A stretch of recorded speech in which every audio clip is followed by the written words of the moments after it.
Dragon Ball Z, one of the most popular and influential anime in all of history, being at the top even after the show ended years ago, disrupting the economy, dropping the crime rates, and even changing the climate every time a new episode drops. A heart-touching story about growth, strength, determination, character development, inconsistent power-ups that make no sense, and dumb villains that straight up won't just blow up the planet even if they could, except for Frieza and Boo that one time. But whenever I think of rewatching or revisiting Dragon Ball Z, my heart always goes towards Dragon Ball Abridged, and I don't know why.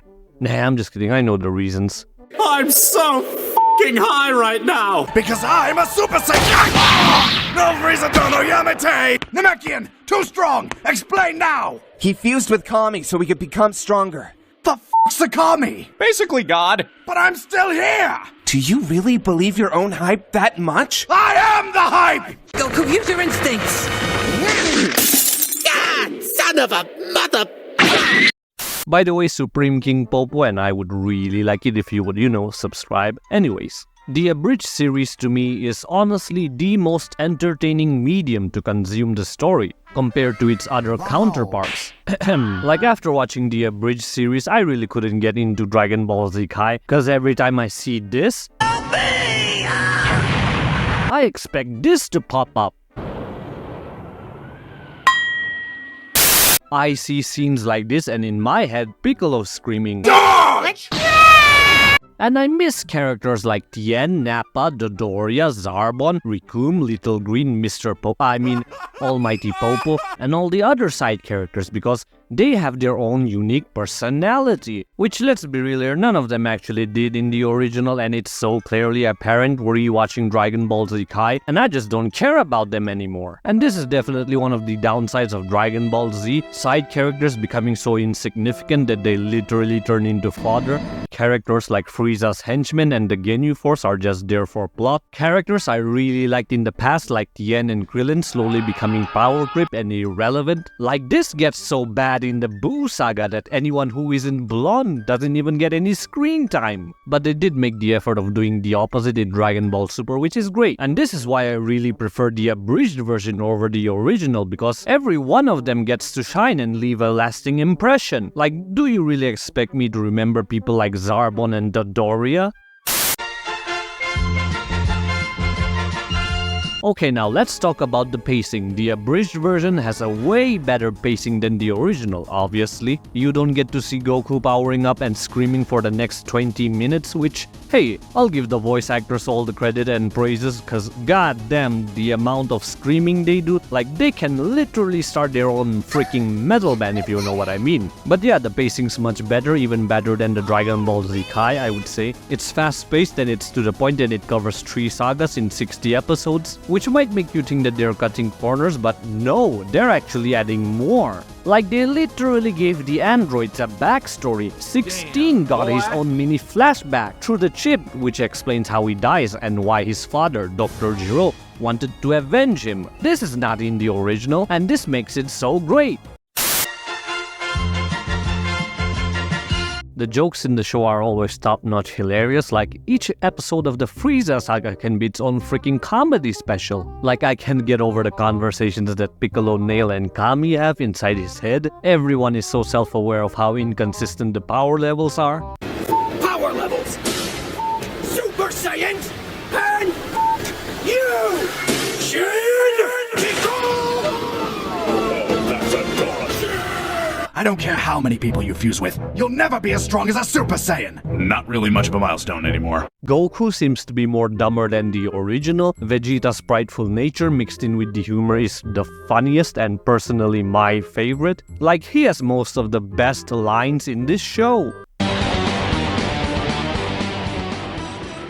Wrestling's fake. Oh, trust me, there's more than one way to realize the legend.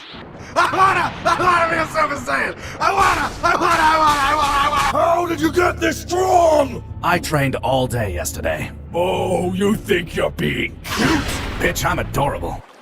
Huh, this is a new feeling. Pride in someone else.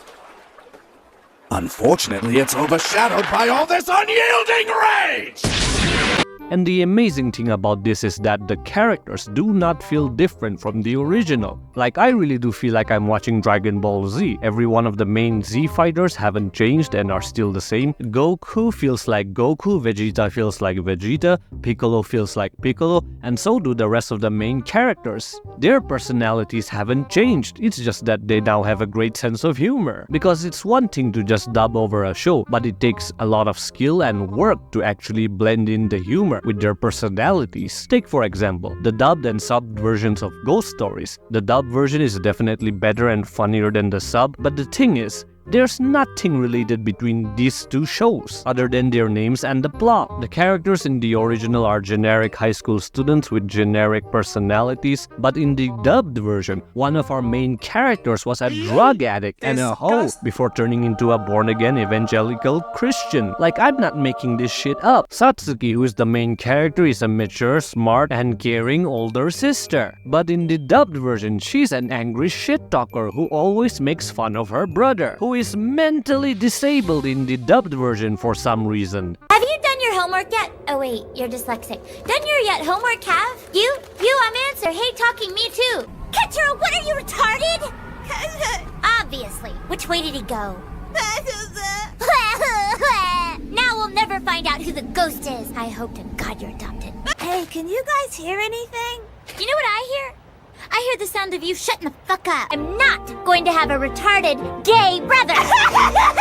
So yeah, these two shows are completely different, but that's not the case for Dragon Ball Z Abridged, and that is why I love it and appreciate even more. And yes, obviously we do have characters that are completely different from their original counterparts, like Nappa, Guru, and Nail, but the thing is, they hardly had anything going for themselves in the first place, so having their personalities turn a complete 180 was the best thing that could ever happen to them. By the way, my favorite character besides the prince himself is Piccolo, or should I say Piccolo, Kami, and Nail. And some of my favorite one-off characters are from the Frieza saga, like Dodoria, Zarbon, Nail, Little Green, Super Kami Guru, and freaking Recoome. The name's Riku, and it rhymes with doom, and you're gonna be hurting all too soon.